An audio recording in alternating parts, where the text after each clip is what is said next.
আচ্ছা, শোনো মা, আমরা তাহলে ওই যে এনথালপি চেঞ্জ এই চ্যাপ্টারটা একটু পড়ে ফেলি। তো এনথালপি চেঞ্জ, দেখো এনথালপি চেঞ্জে এখানে বেসিক্যালি আমাদের যেটা পড়তে হবে, তো বিভিন্ন রকম different types of enthalpy change নিয়ে পড়তে হবে। আমি যদি শর্টে বলি, ধরো একটা অ্যাটম, গ্যাসিয়াস অ্যাটম, সে মনে করো ইলেকট্রন লুজ করলো, হয়ে পজিটিভ আয়ন হয়ে গেল। তো কেউ যখন ইলেকট্রন লুজ করে তখন সেখানে যতটুকু এনার্জি ইনভলভ হয় সেটাকে আমরা বলি হচ্ছে আয়নাইজেশন এনার্জি। আয়োনাইজেশন এনার্জি, যত প্লাস ফর্ম হচ্ছে তত আয়নাইজেশন এনার্জি। যেমন এখানে 1+ ফর্ম হচ্ছে, তাহলে এটাকে আমরা বলবো ফার্স্ট আয়নাইজেশন এনার্জি। তবে খেয়াল রাখতে হবে কিসের থেকে ফর্ম হচ্ছে। যেমন এখানে জিরো, জিরো থেকে +1 ফর্ম হচ্ছে, এটা ফার্স্ট আয়নাইজেশন এনার্জি। এখন যদি +1 থেকে যদি +2 ফর্ম হয় ইলেকট্রন লুজ করে, এটাকে আমরা বলবো সেকেন্ড আয়নাইজেশন এনার্জি। এখন তুমি কোশ্চেন করতে পারো যে স্যার, তাহলে যদি এটা 0 থেকে +2 হয় তাহলে কি হবে? খুব স্বাভাবিক, তাহলে এখানে দুটো স্টেপ ইনভলভ। একটা হচ্ছে 0 থেকে +1, দেন প্লাস, 0 থেকে +1, দেন +1 থেকে +2। তার মানে এখান থেকে এখানে first ionisation energy plus second ionisation energy. তার মানে এখানে দুটো আয়নাইজেশন এনার্জি ইনভলভ, একটা হচ্ছে ফার্স্ট আর একটা হচ্ছে কি সেকেন্ড। ঠিক এর অপোজিটটা, মানে এইটার অপোজিট না আর কি, যদি অপোজিট ঘটনা ঘটে। অপোজিট ঘটনা বলতে, যেমন এখানে তো মনে করো ইলেকট্রন লুজ করেছে, ইলেকট্রন লুজ করলে তখন সেই এনার্জিকে আমরা বলছি আয়নাইজেশন এনার্জি। যদি ইলেকট্রন গেইন করে, ধরো ক্লোরিন +E-, তো এটা Cl-। ক্লোরিন 0 থেকে প্রথম মাইনাস, তো এইটাকে আমরা বলছি হচ্ছে, তো কেউ যখন ইলেকট্রন গেইন করে যখন ইলেকট্রন, তখন সেখানে যে এনার্জি ইনভলভ হয় ওটাকে আমরা বলি হচ্ছে ইলেকট্রন অ্যাফিনিটি। তো এটা ঠিক সেরকম, first electron affinity, second electron affinity. 0 থেকে +1 -1 হলে ফার্স্ট, মানে ফার্স্ট ইলেকট্রন অ্যাফিনিটি। আবার ধরো যদি -1 থেকে -2 হয় তাহলে সেটা সেকেন্ড ইলেকট্রন অ্যাফিনিটি। আচ্ছা, গুড।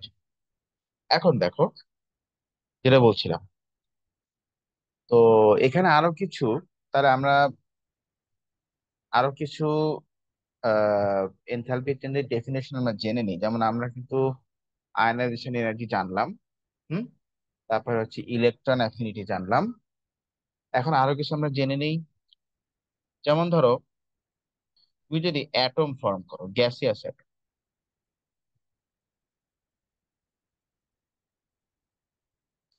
গ্যাসিয়াস অ্যাটম যদি ফর্ম করো তাহলে ও 1 মোল অফ গ্যাসিয়াস অ্যাটম তুমি যদি ফর্ম করো তাহলে সেটাকে আমরা বলবো এনথালপি চেঞ্জ অফ অ্যাটোমাইজেশন। তাহলে 1 mole of gaseous atom form করলে এনথালপি চেঞ্জ অফ অ্যাটোমাইজেশন। আচ্ছা, এরপর তুমি আসো মা, তাহলে দেখো আমরা কিন্তু ওই যে আয়নাইজেশন এনার্জি করে পজিটিভ আয়ন ফর্ম করলাম, ইলেকট্রন অ্যাফিনিটি করে নেগেটিভ আয়ন ফর্ম করলাম, এন্ড সবগুলাই কিন্তু গ্যাসিয়াস অ্যাটম থেকে। এবার আমরা কাজ করি, ওই গ্যাসিয়াস পজিটিভ আয়ন আর গ্যাসিয়াস নেগেটিভ আয়নকে যদি আমরা একসাথে ডিসলভ করি, মানে আমাদের, সরি, আমরা যদি একসাথে কম্বাইন করি তাহলে সেখানে আয়নিক সলিড ফর্ম হয়ে যাবে। গ্যাসিয়াস আয়নরা কম্বাইন হয়ে যখন আয়নিক সলিড ফর্ম করছে, সেখান থেকে, মানে সেখানে যে এনার্জিটা ইনভলভ হচ্ছে ওটার নাম হচ্ছে ল্যাটিস এনার্জি। ওটার নাম কি? Lattice energy. তাহলে ব্যাপারগুলো বোঝা যাচ্ছে, ব্যাপারগুলো খুব সিম্পল। এরপরে তুমি আসো, যদি ওই গ্যাসিয়াস আয়নগুলো ধরো ওয়াটারের মধ্যে ডিজলভ হয়ে যায়। আহ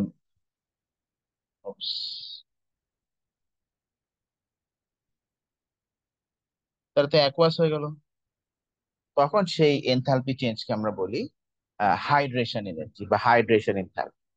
যেমন এখানে এই রিয়াকশনের এনথালপি চেঞ্জকে আমরা বলবো enthalpy change of hydration of sodium. একইভাবে ক্লোরিন যদি ডিজলভ হয় তাহলে enthalpy change of hydration of chlorine, মানে ক্লোরাইড আর কি। ঠিক আছে কিনা? আচ্ছা, সলিউশন এনথালপি মানে যদি সলিড স্টেট থেকে যদি সলিড স্টেট থেকে অ্যাকুয়াস স্টেটে চলে আসে, তাহলে সেই এনথালপি চেঞ্জকে আমরা বলি এনথালপি চেঞ্জ অফ সলিউশন। যেমন এই রিঅ্যাকশনের এনথালপি চেঞ্জকে আমরা বলবো enthalpy change of solution of sodium ion. ঠিক আছে, কারণ সে সলিড স্টেট থেকে অ্যাকুয়াস স্টেটে আসছে। হ্যাঁ, তার মানে enthalpy change of solution, lattice, এই তিনটার মধ্যে আমরা সম্পর্ক দেখে নেই। তাহলে sodium ion gas, gaseous state থেকে যদি সেটা সলিড স্টেটে আসে সেটাকে আমরা বলি ল্যাটিস এল। যদি সলিড স্টেট থেকে অ্যাকুয়াস স্টেটে আসে, অ্যাকুয়াস ধরুন, যদি সলিড স্টেট থেকে অ্যাকুয়াস স্টেটে আসে তাহলে সেটাকে আমরা বলি হচ্ছে গিয়ে সলিউশন। আর যদি সরাসরি গ্যাসিয়াস থেকে অ্যাকুয়াসে আসে সেটাকে আমরা বলি হাইড্রেশন। আমরা কি বলতে পারি? Hydration equals to lattice plus solution. ঠিক আছে কিনা? মানে এই যে লেন্থ, এই যে টোটাল লেন্থ ইকুয়ালস টু এইটুক প্লাস এইটুক, ওই লেন্থ হিসেবে আর কি। এবার তুমি আসো, কোনটা এক্সোথার্মিক কোনটা এন্ডোথার্মিক শোনো। তোমার যখন মনে হবে যে এখানে হিট এনার্জি অ্যাবজর্ব হচ্ছে তাহলে সেটা এক্সো, সরি এন্ডো। আর যদি মনে হয় যে না হিট এনার্জি রিলিজ হচ্ছে তাহলে সেটা এন্ডো। আচ্ছা, এবার তুমি আসো এনথালপি চেঞ্জ অফ ফরমেশন। এটা আমরা এস লেভেলে পড়েছি। এনথালপি চেঞ্জ অফ ফরমেশন মানে হচ্ছে one mole of compound is form from its element. One mole of compound is form from its elements. আর ফরমেশন এনথালপি বের করার ফর্মুলা হচ্ছে atomization enthalpy plus ionization energy plus electron affinity plus lattice energy. আমরা এটাকে শর্টে মনে রাখতে পারি এই লতা। এই লতা, ধরো বাড়ির কাজের নাম হচ্ছে লতা, তুমি একে রাখছো এই লতা বলে। তো এই ইকুয়েশনটাকে, এই ইকুয়েশনটাই হচ্ছে আবার দ্য ইকুয়েশন অফ বর্ন হ্যাভারসাইড। বুঝছো না? এটা গেল। এখন আমরা যদি নেক্সট কন্টেন্টে একটু যাই, আমরা যদি এই কন্টেন্টটা নিয়ে একটু ডিসকাশন করি। তুমি দেখো এই রিলেটেড কোশ্চেন আছে, এই যত পড়লাম এই রিলেটেড কোশ্চেন আছে একদম পেজ নাম্বার 1-এ, মানে পিডিএফ পেজ নাম্বার 1-এ। ফার্স্ট কোশ্চেনটা হচ্ছে এই রিলেটেড কোশ্চেন। ঠিক আছে কিনা? এখন তুমি আসো যে এই ল্যাটিস এনার্জিকে কোন কোন ফ্যাক্টর দিয়ে এফেক্ট করা যায়। শোনো, তো ল্যাটিস এনার্জি বেসিক্যালি কি হয়? সোডিয়াম মানে গ্যাসিয়াস পজিটিভ আয়ন আর গ্যাসিয়াস নেগেটিভ আয়ন একসাথে করে মিলে আয়নিক সলিড ফর্ম করলো। তার মানে কি হলো? তার মানে এখানে যে পজিটিভ আর নেগেটিভের মধ্যে কি বেসিক্যালি এখানে অ্যাট্রাকশন ফর্ম করলো নাকি? বলো, এটা কি ফর্ম করলো বলো? Attraction form.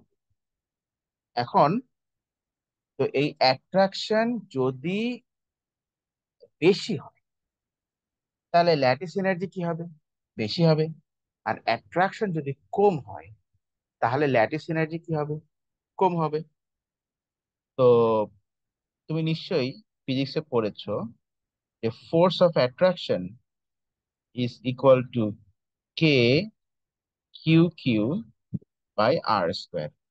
এখানে কিউ গুলো হচ্ছে চার্জ এন্ড আরটা হচ্ছে the radius of the charge, মানে চার্জ গুলো সাইজ আর কি। তাহলে চার্জের ভ্যালু বাড়লে অ্যাট্রাকশন বাড়বে, আর চার্জের ভ্যালু কমলে অ্যাট্রাকশন কমবে। রেডিয়াস বাড়লে অ্যাট্রাকশন কমবে, রেডিয়াস কমলে অ্যাট্রাকশন বাড়বে। ঠিক আছে কিনা? তাহলে যাই হোক, ফোর্স অফ অ্যাট্রাকশন যত বেশি হবে, ল্যাটিস এনার্জি ততই বেশি হবে। ঠিক আছে কিনা? আচ্ছা, এটা গেল। এখন এইটা আবার আর একটা জিনিসের উপরেও কিন্তু এখানে ফ্যাক্টর আছে। সেটা হচ্ছে ওই যে কি বলে, তারা আমি বলি, আহ মনে পড়ছে না, ও থার্মাল ডিকম্পোজিশন। থার্মাল ডিকম্পোজিশনও কিন্তু এই অ্যাট্রাকটিভ ফোর্সের একটা ইফেক্ট আছে, ইনফ্লুয়েন্স আছে। এই thermal decomposition basically group two এর, বাট স্টিল এই চ্যাপ্টার সাথে রিলেটেড, আমরা একসাথে করে পড়ে ফেলি। দেখো মা, থার্মাল ডিকম্পোজিশনটা কি আমি তোমাকে বলি। ধরো একটা পজিটিভ আয়ন আর এই ধরো একটা নেগেটিভ আয়ন। ঠিক আছে, সামহাউ নেগেটিভ আয়নটা ডিস্টর্টেড মনে করো। আমি আমি যদি হিট দেই, তাহলে কি হবে? তাহলে এই নেগেটিভ আয়নের কিছুটা পার্ট ভেঙে চলে যাবে। তাহলে ব্যাপারটা এরকম হয় মনে করো, এই নেগেটিভ পার্টের যে পার্টে ডিস্টরশন বেশি ছিল, সেই পার্টটা এই দেখো ভেঙে বের হয়ে চলে গেছে। এই এতটুকু পার্ট, এতটুকু পার্ট ভেঙে বের হয়ে চলে গেছে। তার মানে কি, ও হচ্ছে হিটকে বেশিক্ষণ সহ্য করতে পারেনি, ও হিটের কারণে কিন্তু কি হয়েছে, ও হচ্ছে হিটের কারণে ভেঙে গেছে। আচ্ছা, এখন এই যে থার্মাল স্ট্যাবিলিটি তাহলে কিসের উপর ডিপেন্ড করে? এটা হচ্ছে ডিপেন্ড করে এটার উপরে, যে ওই যে যে আয়নটা আছে, সে আয়নটা কি স্ট্রেসড নাকি রিল্যাক্সড। যদি রিল্যাক্সড হয়, তাহলে সে ভালোই থার্মাল স্টেবল হবে, তুমি তাকে সহজে ভাঙতে পারবে না। আর যদি স্ট্রেসড হয়, তাহলে তো ওকে হিট দিয়ে সহজেই ভাঙা যায়। যেমন ধরো এই যে পজিটিভ আয়ন, এই যে নেগেটিভ আয়ন, এর শেপটা সুন্দর স্ফেরিক্যাল, কোনো স্ট্রেস নেই ওর উপরে, তাহলে এটাকে কিন্তু ভাঙা বেশ ডিফিকাল্ট হবে কিন্তু। ঠিক আছে। আর যদি ব্যাপারটা এমন হয় যে ধরো এই যে পজিটিভ চার্জ, না, ধরো পজিটিভ চার্জটা ছোট, তো ছোট হলে কি, ওর সাইজ কম, রেডিয়াস ছোট, তাহলে ওর ফোর্স অফ অ্যাট্রাকশন কি হবে, বেশি হবে। ওর কারণে নেগেটিভ চার্জটা মনে করো ডিস্টর্টেড হয়ে গেল, তাহলে নেগেটিভ চার্জের উপর একটা স্ট্রেস পড়েছে। তখন কি হবে? The negative charge will get broken very easily by heat. এই জন্য দেখো ডাউন দ্য গ্রুপ গেলে পজিটিভ চার্জের সাইজ কিন্তু বাড়ে, তাই না? পজিটিভ চার্জের সাইজটা কিন্তু বাড়ে। এই জন্য ওই, সরি আমাকে এটা ভুল করে ফেললাম, পজিটিভ চার্জের সাইজটা কিন্তু বাড়ে। এন্ড এই জন্যই হচ্ছে ওই নেগেটিভ, যেহেতু সাইজ বাড়ছে মানে রেডিয়াস বাড়ছে, তাহলে ফোর্স অফ অ্যাট্রাকশনটা কম হবে। এই জন্য নেগেটিভ চার্জের উপরে অ্যাট্রাকশন কম হয়। এই জন্য নেগেটিভ চার্জের উপরে স্ট্রেস কম পড়ে, মানে নেগেটিভ চার্জের ডিস্টরশন কম হয়। তো এই যে নেগেটিভ চার্জের ডিস্টরশন হচ্ছে মানে এটাকে আমরা আবার বলি, কেমিস্ট্রি ল্যাঙ্গুয়েজে বলে আয়ন পোলারাইজেশন। নেগেটিভ আয়নের সাইজ যত বড় হয়, সরি পজিটিভ আয়নের সাইজ যত বড় হয়, আয়ন পোলারাইজেশন তত আস্তে আস্তে কম হয়। এন্ড দ্যাট মিনস নেগেটিভ আয়নের উপরে স্ট্রেস কম পড়ে। দ্যাট মিনস ওই নেগেটিভ আয়নটা অনেক বেশি থার্মালি স্টেবল হয়। সেই কারণে দেখো আমি বলি, ধরো সোডিয়াম নাইট্রেট, সোডিয়াম নাইট্রেট সহজে হিটে ব্রেক করতে চায় না, ভেরি ডিফিকাল্ট, ভেরি ডিফিকাল্ট। কিন্তু আমি যদি বলি রুবিডিয়াম নাইট্রেট, ও কিন্তু, মানে এটা কিন্তু মোটামুটি ইজি, মানে easy, এটা কিন্তু সহজেই হিটে ভেঙে যায়। ঠিক আছে না? উফ, এটাই, এটা গেল মা। এরপরে তুমি আসো, আমরা যে জায়গাটাতে পড়বো সেটা হচ্ছে ওই যে সলিবিলিটি সম্পর্কে। সলিবিলিটি, আচ্ছা। তো সলিবিলিটির বিষয় আমরা যেটা বলছিলাম, এটা হচ্ছে ওই যে, মনে রাখতে হবে যে enthalpy change of solution, enthalpy change of solution, solution কোনটা মনে আছে তো? ওই যে সলিড সাবস্টেন্স যখন ডিসলভ হয়ে অ্যাকুয়াস হয়ে যায়, তখন যে এনথালপি চেঞ্জটা হয় ওটাই বলে সলিউশন এনথালপি। তো সলিউশন এনথালপি যত লেস হবে, যত লেস হবে, তত মানে লেস ভ্যালু হবে তার, তত সেটা মোর স্টেডিবল হবে। যত ছোট হয়ে যাবে তত মোর স্টেডিবল হবে। ঠিক আছে কিনা? আচ্ছা, এখন আমরা একটা ইকুয়েশন পড়েছিলাম, দেখো, ওই যে hydration enthalpy equals to LS, মানে ল্যাটিস প্লাস সলিউশন। তাহলে সলিউশন ইকুয়াল টু বলো তো কি হবে? Hydration minus lattice. এখন সলিউশন এনথালপি তুমি আমাকে বলো তো, তাহলে সলিউশন এনথালপি নেগেটিভ মানে লেস হয়ে যাবে কখন, বা আস্তে আস্তে ছোট হবে কখন? যদি ব্যাপারটা এমন হয় যে ল্যাটিস বড় হচ্ছে, মানে ল্যাটিসের ভ্যালু বেশি আর হাইড্রেশনের ভ্যালু কম, তখন সলিউশন এনথালপিটা কি হবে? ছোট হবে। ল্যাটিস যত বেশি হবে, সলিউশন তত কি হবে? ছোট হবে, তাই না? এই যে ল্যাটিসের ভ্যালু যত বেশি হবে, সলিউশন এনথালপি তত ছোট হবে। এখন আমরা যত নিচে যাই মা, তত ডাউন দ্য গ্রুপ গেলে কি হয় দেখো, এখানে একটা বিষয় আছে, এটা না অ্যাকচুয়ালি যে আয়নটা কনস্ট্যান্ট তার উপর ডিপেন্ড করে। কনস্ট্যান্ট আয়ন বলতে আমি তোমাকে বলি, দেখো, ধরো বললাম সোডিয়াম ক্লোরাইড, না, গ্রুপ টু একটা বলি, ধরো বললাম ম্যাগনেসিয়াম ক্লোরাইড, তারপরে ক্যালসিয়াম ক্লোরাইড, তারপরে ব্যারিয়াম ক্লোরাইড। ঠিক আছে? তারপর আরো তিনটা বলে মনে করো, magnesium fluoride, calcium fluoride, barium fluoride. এখানে আমার বিষয়টা কি, এই যে যেমন এখানে কনস্ট্যান্ট আয়ন বলতে ক্লোরাইড, এখানে কনস্ট্যান্ট আয়ন বলতে ফ্লোরাইড। ঠিক আছে কিনা? কনস্ট্যান্ট আয়ন বলতে ক্লোরাইড আর কনস্ট্যান্ট আয়ন বলতে এখানে ফ্লোরাইড। ঠিক আছে কিনা? তো এখন যদি কনস্ট্যান্ট আয়নের ফর্মুলা ম্যাস RFM যদি লেস দেন 20 হয়, তাহলে ডাউন দ্য গ্রুপ গেলে হাইড্রেশন একটু করে বাড়বে আর ল্যাটিস বেশি করে বাড়বে। ঠিক আছে কিনা? যদি 20 এর কম হয়, তাহলে কি হবে? ল্যাটিস একটু করে বাড়বে আর হাইড্রেশন কি হবে? সরি, হাইড্রেশন একটু বাড়বে, মানে একটু কমবে, আর ল্যাটিস অনেক বেশি কমে যাবে। মানে কমে যাবে বলতে কি, এখানে অনেক বেশি নেগেটিভ হয়ে যাবে, ডাউনওয়ার্ড অ্যারোতে আমি বেসিক্যালি নেগেটিভ বোঝাচ্ছি। ঠিক আছে না? ওকে, তাহলে যদি সেই কনস্ট্যান্ট আয়নটার ম্যাস যদি 20 এর থেকে কি হয়? ছোট হয়। যদি 20 থেকে ছোট হয়, তাহলে হাইড্রেশনও কমবে, ডিক্রিজ হবে, ল্যাটিসও ডিক্রিজ হবে, কিন্তু ল্যাটিসের ডিক্রিজটা এখানে মানে ল্যাটিস বেশি ছোট হয়ে যাবে। তার মানে সলিউশন এনথালপি বলতে কি হবে? যেহেতু ল্যাটিস বেশি কমে যাচ্ছে, এক্সেসিভ কমে যাচ্ছে, তাহলে সলিউশনটা কি হবে? বাড়তে থাকবে।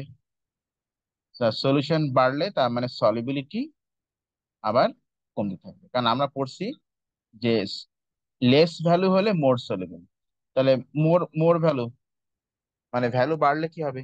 Less soluble.